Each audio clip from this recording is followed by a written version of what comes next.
पुरानी कहानी है। गंगापुर गांव में जयचंद नामक एक अकेला आदमी रहता था। माता पिता की मृत्यु होने के कारण जयचंद के मन में मौत का डर बैठ गया था।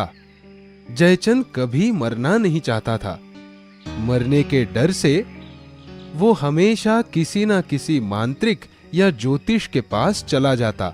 ये लो बच्चा, इस तावीज को पहनने से मौत तुम्हारे करीब नहीं आएगी। जयचंद कहीं आने जाने से भी डरता था, न जाने कब मौत का सामना हो जाए। रात में जयचंद को डरावने सपने आते थे। सपने में साक्षात यमदेव उसके दरवाजे पर आते और उसे अपने साथ ले जाते। जयचंद बेचारा यही सोचता रहता कि काश मैं कभी भी न मरूं। जयचंद के साथ उसका एक कुत्ता शेरू रहता था। शेरू जयचंद का इकलौता सहारा था। वो उसे बहुत प्यार करता और उसका अच्छे से ख्याल रखता। अरे अरे, कहाँ भाग रहे हो शेरू? कहीं तुम्हें कुछ हो गया तो? रुको, तुम्हें अब बांध कर ही रखता हूँ। एक दिन घर का दरवाजा किसी ने खटखटाया। जयचंद डर गया। उसे लगा कहीं यमदेव तो नहीं आए। जल तू जलाल तू, आई भला को टाल तू। जयचंद ने दरवाजा खोला। बाहर एक तेजस्वी साधु पुरुष थे। साधु महाराज बोले, हे भले आदमी, मैं हिमालय से लौटा साधु हूँ। बहुत दूर की यात्रा पर निकला हूँ। तो क्या आज रात मैं तुम्हारे घर विश्राम कर सकता हूँ? कल सुबह मैं आगे की यात्रा का प्रारंभ करूंगा। हे साधु महाराज, आप मेरे घर विश्राम करेंगे, ये तो मेरा सौभाग्य होगा। आइए, अंदर आइए। साधु महाराज, आप थोड़ी देर आराम कीजिए, मैं आपके लिए भोजन का प्रबंध करता हूँ। जयचंद ने अपने हिस्से का खाना साधु महाराज को दे दिया। महाराज ने वो खाना खुशी से खा लिया। जयचंद ने साधु महाराज की बहुत मन से सेवा की। दूसरे दिन सुबह साधु महाराज निकलने से पहले जयचंद से बोले, जयचंद, तुमने मेरी बहुत सेवा की। मुझे रहने के लिए जगह दी, सोने की और भोजन की व्यवस्था भी तुमने की। मैं तुम पर प्रसन्न हुआ। तुम्हारी कोई भी एक इच्छा मैं पूर्ण करूंगा। तुम जो चाहते हो वो मांगो। साधु महाराज, क्या आप मेरी कोई भी इच्छा पूरी कर सकते हैं? हाँ जयचंद, इस शक्ति से मैं तुम्हारी कोई भी एक इच्छा पूरी कर सकता हूँ। साधु महाराज, मुझे ऐसा वर दीजिए जिससे मैं कभी भी न मरूं। अरे जयचंद, मृत्यु पर किसी का अधिकार नहीं होता। एक ना एक दिन हरेक को मृत्यु की ओर जाना होता है। इसलिए ये इच्छा मैं पूरी नहीं कर सकता। तुम कोई और वरदान मांग लो।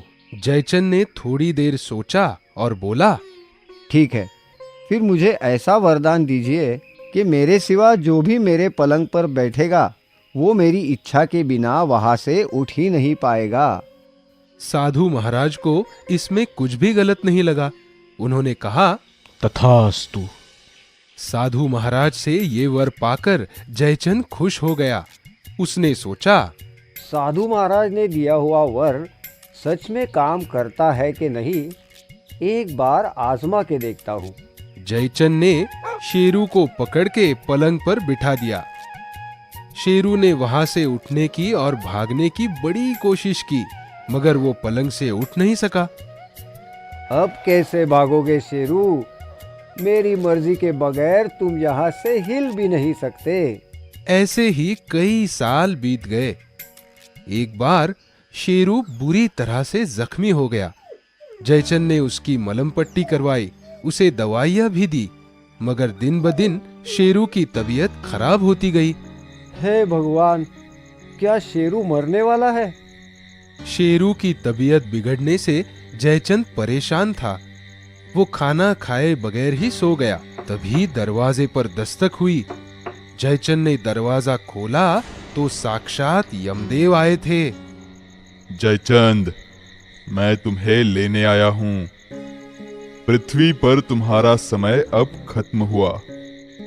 चलो मेरे साथ। वो डर से कांपने लगा। कौन हो तुम? और मुझे कहाँ ले जाना चाहते हो? यमदेव मुस्कुराकर बोले, मुझे पहचाना नहीं? मैं यमदेव हूं। पृथ्वी पर जिनका जीवन समाप्त हो जाता है, मैं उन्हें यहां से ले जाता हूं। ये सुनकर जयचंद डर से कांपने लगा। मगर महाराज, मैं अभी मरना नहीं चाहता। ये बात तुम और मैं तय नहीं कर सकते जयचंद। ये तो स्वयं ब्रह्मदेव तय करते हैं। डरो नहीं, चलो मेरे साथ। यमदेव की बात सुनकर जयचंद और मायूस हो गया। वो यमदेव के साथ चलने ही वाला था कि अचानक उसे साधु महाराज से मिले हुए वरदान की याद आई। थोड़ा धीरज बटोरते हुए उसने कहा, यमदेव जी, आप इतने दूर से आए हैं, कुछ देर विश्राम तो कीजिए। आइए, इस पलंग पर बैठिए। चलो ठीक है, बैठता हूं। यमदेव जैसे ही पलंग पर बैठे, जयचंद ने चैन की सांस ली। बच गया। थोड़ी ही देर बाद यमदेव बोले, बहुत हुआ आराम जयचंद, चलो अब हमें चलना चाहिए। यमदेव पलंग से उठने लगे, मगर ये क्या, वो पलंग से उठ ही नहीं पा रहे थे। कितनी भी कोशिश करो, यमदेव हिल भी नहीं पा रहे थे। ये क्या हो रहा है? मैं उठ क्यों नहीं पा रहा हूं यहां से? अरे अरे कौन है? छोड़ो मुझे। यमदेव की हालत देखकर जयचंद खुशी से बोला, मेरी मर्जी के बगैर आप यहाँ से कहीं नहीं जा सकते यमदेव जी। मतलब? जयचंद ने उन्हें साधु महाराज से मिले हुए वरदान की कथा विस्तार से बताई और कहा, मेरी इच्छा आज पूरी हो गई। मैं कभी नहीं मरूंगा, क्योंकि आप यहाँ से कहीं जा ही नहीं सकते हो। ऐसा मत करो जयचंद। यदि मैंने मेरा काम नहीं किया तो अनर्थ हो जाएगा। पूरी पृथ्वी का संतुलन बिगड़ जाएगा। मुझे जाने दो। जयचंद ने यमदेव की एक न सुनी और वो उन्हें घर में कैद कर खेत में चला गया। जैसे ही जयचंद खेत में पहुंचा, उसने देखा कि शेरू की तबीयत और भी बिगड़ गई थी। जयचंद शेरू की दवाई लाने के लिए झोपड़े के अंदर गया तो उसने देखा कि चूहे अनाज की बोरियां कुरेद रहे थे। बहुत सारा अनाज बोरियों से नीचे गिर गया था। पास में ही बिलाव बैठा हाँफ रहा था। आलसी कहीं का, इस बिल्ले से तो चूहे भी नहीं डरते। जयचंद खुद लाठी लेकर चूहों को मारने लगा, मगर चूहे मर ही नहीं रहे थे। अचानक जयचंद को उसकी गाय का रौंभाना सुनाई दिया। जंगल से कुछ भेड़िए खेतों में घुस आए और जयचंद की गाय को खा रहे थे। जयचंद तुरंत भागा और लाठी से भेड़ियों को मारने लगा, मगर हुआ कुछ और ही। लाठी खाने पर भेड़िया नीचे तो गिर जाता, लेकिन तुरंत उठकर जयचंद पर हमला बोल देता। भेड़िया मर ही नहीं रहा था। बहुत देर तक ऐसा चलता रहा। आखिर में जयचंद की लाठी टूट गई।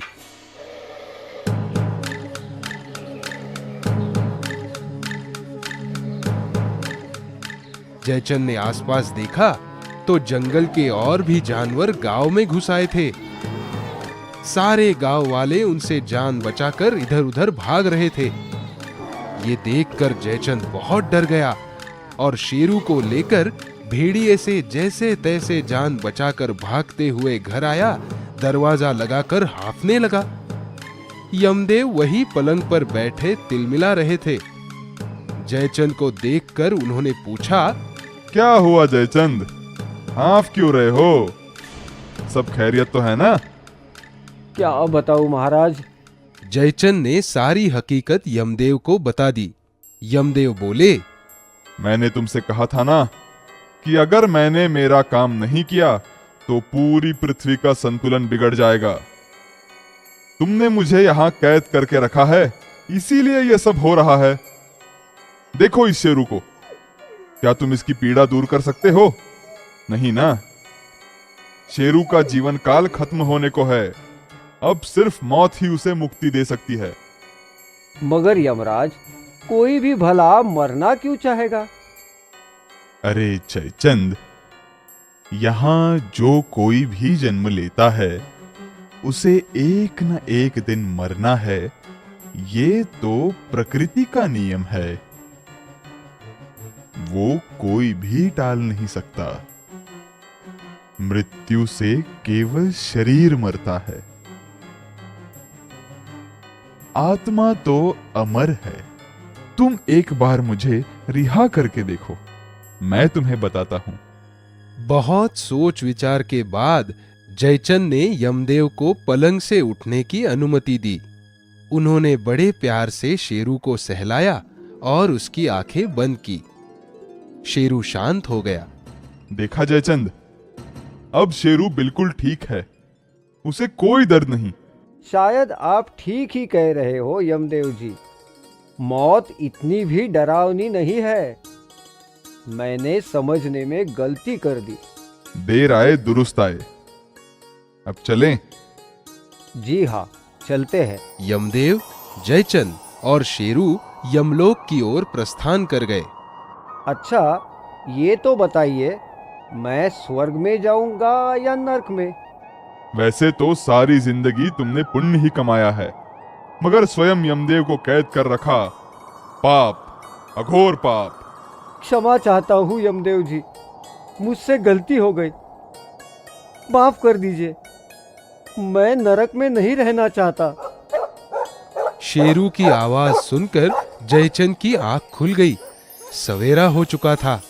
दवाइयों से शेरू की तबीयत भी ठीक होने लग गई थी। मैं जिंदा हूँ? मतलब ये बस एक सपना ही था? बाप रे, कितना अजीब सपना था। शायद मौत उतनी भी भयंकर नहीं जितना मैं सोचता था।